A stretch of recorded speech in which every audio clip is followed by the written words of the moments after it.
Good morning, students. Today we will learn class 12th business studies and the topic is planning.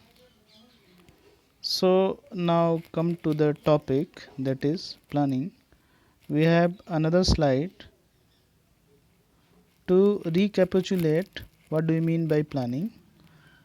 We have to see whatever we have learned from the past experiences of this chapter to this chapter. Uh, the first question is, what do you mean by management?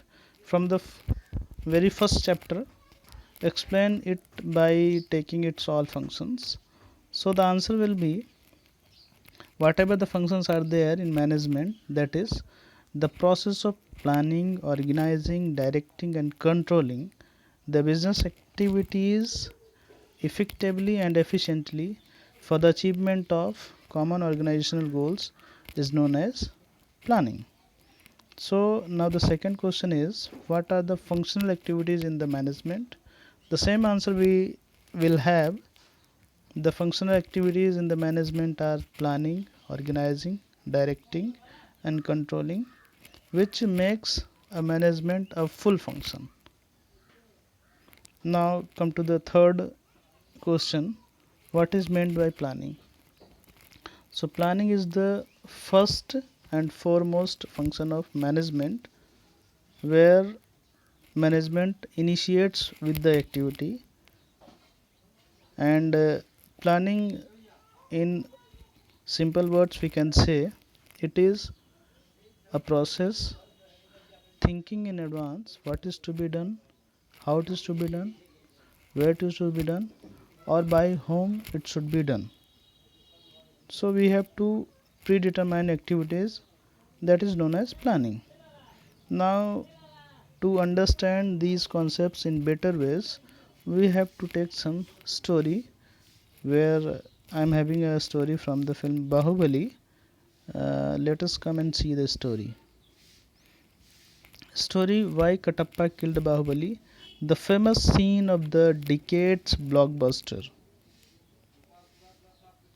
जिस film ने पूरे world में, India में, हर जगह बहुत बड़ा business किया, 1000 करोड़ का बिजनेस किया है, उसी फिल्म से हमने ये लिया है, ये एक सीन लिया है, कटप्पा ने बाहुबली को क्यों मारा।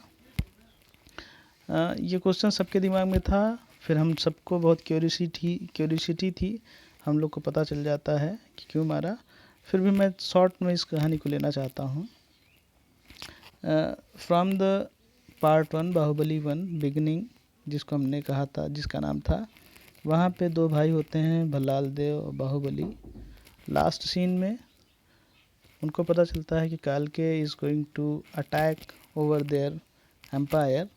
तो कालके की ये कहानी थी कि कालके अगर कहीं किसी राज्य में आता है तो वो किसी सांड के जैसा, पागल सांड के जैसा आता है, जो किसी खेत को बर्बाद करके चला जाता है। उसी तरीके किसी जनता को, प्रजा को लूट के चला जाता है। उसकी सेना थी 1 लाख, उनके पास थे 10,000 सैनिक। तो there was a need to think before doing all kind of strategies, war. Attack करने से पहले उन्हें कुछ सोचना था। तो जितने भी उनके राजा के लोग थे, मंत्री थे, सब लोग बैठते हैं, वहाँ पे डिसाइड करते हैं कि how they are going to attack to the कालके।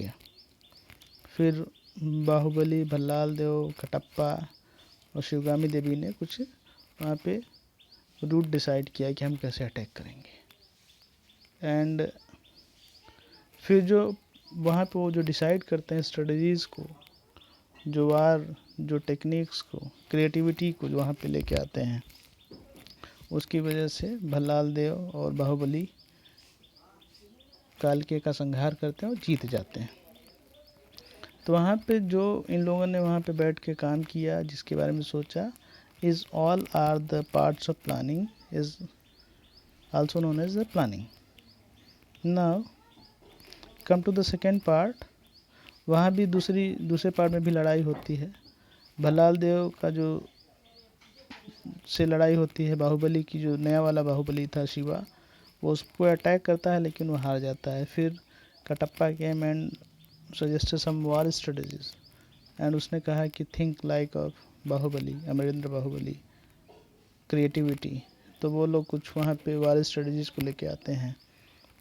उनकी ढेर सारी सेना आती है तो वो कैसे नारियल के पेड़ से चढ़ते हैं, नारियल से कैसे आक्रमण करते हैं पेड़ों से, वो सारा का सारा वहाँ पे क्रिएटिविटीनेस और जो इनोवेशन की वजह से वो लोग जीतते हैं। फिर finally Baahubali defeated the Bhallala Dev.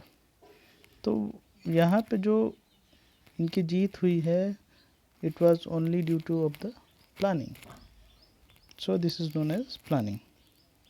Now meaning of planning can be defined as thinking in advance what is to be done, when it should be done, how it is to be done और by whom it should be done। मतलब यह है कि planning में क्या होता है कि हम वहाँ पे पहले ही सोचते हैं कि हमें आगे क्या करना है। जैसे एनुअल एग्ज़ाम आते हैं तो हम अपनी स्ट्रेटजीज़ को वर्कआउट करते हैं कि 3 घंटे अकाउंटेंसी पढ़ेंगे, 4 घंटे मैथ्स पढ़ेंगे, 2 घंटे ये पढ़ेंगे। लाइकवाइज हम 1 सप्ताह का या 2 दिन का या आधे घंटे का जैसा भी रहता है, हम इतने बजे खाना खाएंगे, ये हम ढेसा सॉल्व करेंगे, पेपर्स भी सॉल्व करेंगे, ये जितना भी हम ऐसा कुछ करते हैं सारा का सारा हमारा प्लानिंग है। Planning bridges the gap between where we are standing today and where we want to reach. मतलब जो एक पुल सा है कि हम आज यहाँ पे खड़े हैं और हमें कल कहाँ जाना है, दोनों के बीच में जो टाइम पीरियड, जो गैप है, जो डिस्टेंस है, उनको जो फिलअप करता है, the process is known as planning. Now come to the next, deciding in advance what is to be done, when it is to be done, how it is to be done और by whom it should be done is known as planning. Now proactive versus inactive. Proactive का मतलब यहाँ पे हमने कटप्पा को लिया है because they were very much proactive, hyper active, पल पल अपने आप को मोटिवेट किया, क्रिएट किया, कुछ इनोवेटिव लेके आया तो वो जीत गए। या सनी देओल को इसलिए लिया है कि घायल फिल्म का एक गाना था, सोचना क्या जो भी होगा देखा जाएगा। अगर ऐसा कहीं कुछ होता है कि जो भी होगा देखा जाएगा, मतलब लापरवाह आदमी हो सकता है, इसलिए उसको यहाँ पे हमने ऐसा कुछ माना है, सिंबॉलिक लिया है। Although he is very much hyperactive, Sunny Deol, we can see in all of his films, Gadar, Ghayal, Ghatak, all are the very hyperactive people of Sunny Deol are characterized there. Now planning, CGP हम ले सकते हैं shortcut में, C for continuous, G for goal, P for pervasive। A से उसको छोड़ सकते हैं, 3 हमारे पास अगर याद रहेगा तो हम 3 से काम चला सकते हैं, लेकिन इसको हम देख लेते हैं। Planning focuses on achieving objectives. Planning का टारगेट ही गोल होता है, सेट करना होता है, उसको हमें अचीव करना होता है, उसके लिए हम सारी की सारी एक्टिविटीज़ को डिसाइड करते हैं, इसलिए ये गोल्स को फिक्स करने और अचीव करने के लिए काम करता है, उसी पे ज़्यादा फोकस करता है। Planning is primary function. Planning के बगैर मैनेजमेंट की कोई एक्टिविटी नहीं होती, इसलिए पहली ये फंक्शन क्या है, मैनेजमेंट की प्लानिंग ही है। Planning is pervasive, universal process होती है, इसे हम हर जगह देख सकते हैं। At all levels of management it can be seen, at all levels of life also we can seen, at all levels of organisation we can see. Organisation का मतलब यह है स्कूल में, कॉलेज में, घर में, हर जगह होगा। हमारी लाइफ में, आपकी लाइफ में, सबकी लाइफ में प्लानिंग होती है। जो अगर सिस्टमेटिक लाइफ जीना चाहते हैं, it needs proper planning to execute all the activities. Planning is continuous. It means it's never ending process. एक प्लान हमने बनाया, उसको अचीव किया, फिर हम दूसरे प्लान की तरफ जाते हैं। लाइकवाइज ये हो जाएगा कि हमें कभी भी स्टॉप नहीं करना है, regularly, continuously we have to work on planning. Planning is forward looking. It means planning forward मतलब फ्यूचर के बारे में सोचता है, बैकवर्ड के बारे में भी कभी कभी सोचता है। फाइनली ये फॉरवर्ड लुकिंग प्रोसेस है। It insist on the future activities of organisation. Planning is mental exercise. यहाँ पे जो हमारा दिमाग रहता है वो मेंटली काम करता है, हम कुछ प्लानिंग करते हैं, कुछ थिंकिंग करते हैं, दैट्स वाई वहाँ पे मेंटल एक्सरसाइज होगी प्लानिंग।